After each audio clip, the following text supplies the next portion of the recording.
Stefan Miller had always been considered the perfect example of stability. At 52, he had built a life that many envied in the quiet city of Bremen in northern Germany. Married for 28 years to Petra Miller, a respected math teacher, Stefan was the father of two children, Lucas, 26, a newly graduated engineer, and Emma, 23, studying medicine at the University of Hamburg.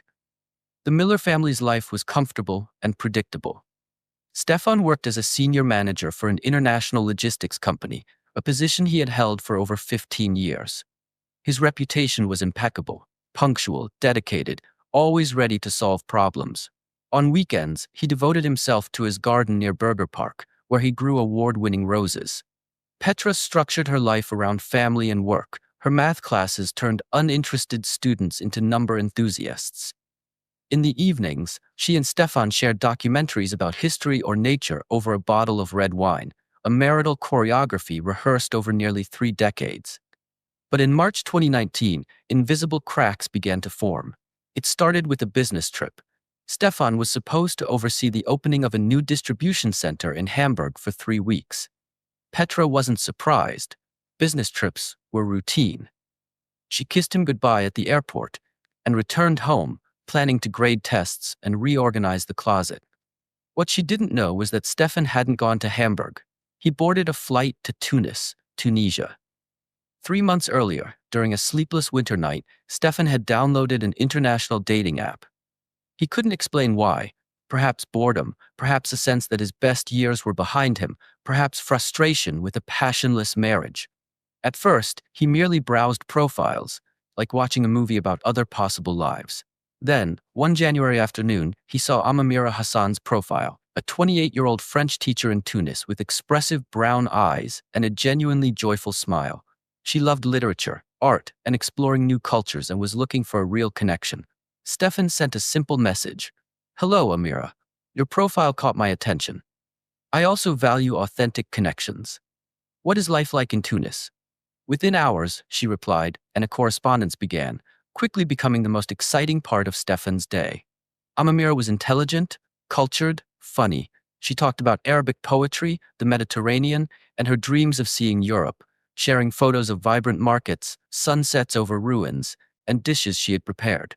Stefan found himself opening up about things he hadn't shared with Petra in years, his rebellious youth, dreams of traveling, and feeling trapped in a life he hadn't consciously chosen.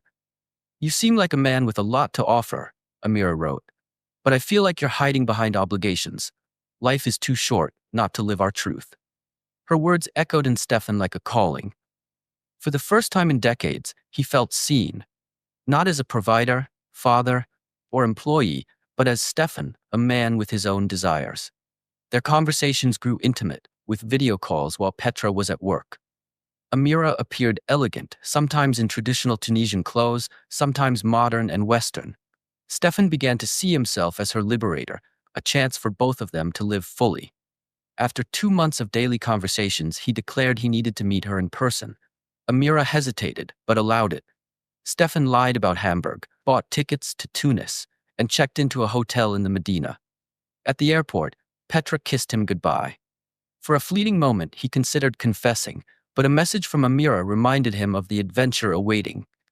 He boarded the plane, oblivious to the carefully constructed trap awaiting him. 3 hours later, Stefan arrived in Tunis, feeling the heat of 90 degrees contrasting sharply with Bremen's 45 degrees. Amira greeted him, more beautiful in person, her dark hair cascading over her shoulders, jasmine perfume in the air. They toured the city together, exploring markets, mosques, and cafes, immersing Stefan in her world.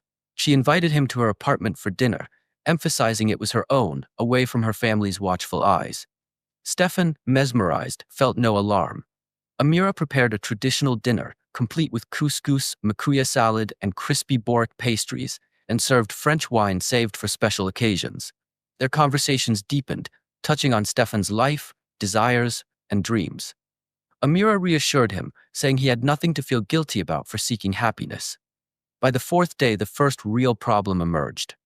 Amira revealed her mother had arranged her engagement to another man. Stefan panicked. Amira mentioned a lawyer who could expedite her documents for Germany for €5,000. Stefan didn't hesitate.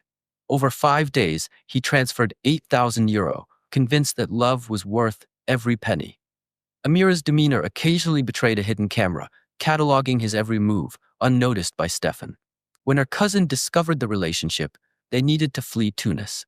Amira claimed a safe place in southern Tunisia near Tozeur, but the journey became increasingly suspicious. Driving on a dirt road at night, the promised refuge was an isolated concrete building. Amira's face turned cold, revealing the trap. Stefan had been ensnared by professional human traffickers.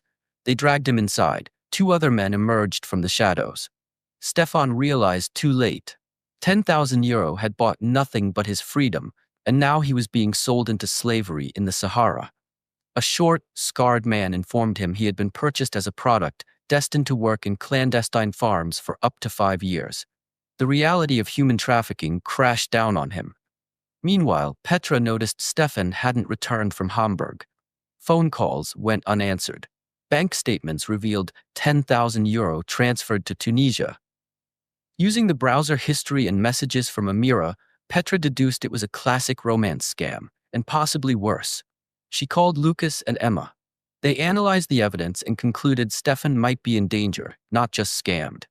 Despite the lack of passports and formal support, Petra decided to act. Together with Lucas and Emma, they flew to Tunis, renting a car and contacting local police. Detective Karim Ben Ali confirmed the scam and led them to a possible lead: a base near the Algerian border. Days later, Petra, Lucas, and Emma, guided by Karim, prepared a rescue. On the night of the operation, gunfire erupted across the compound.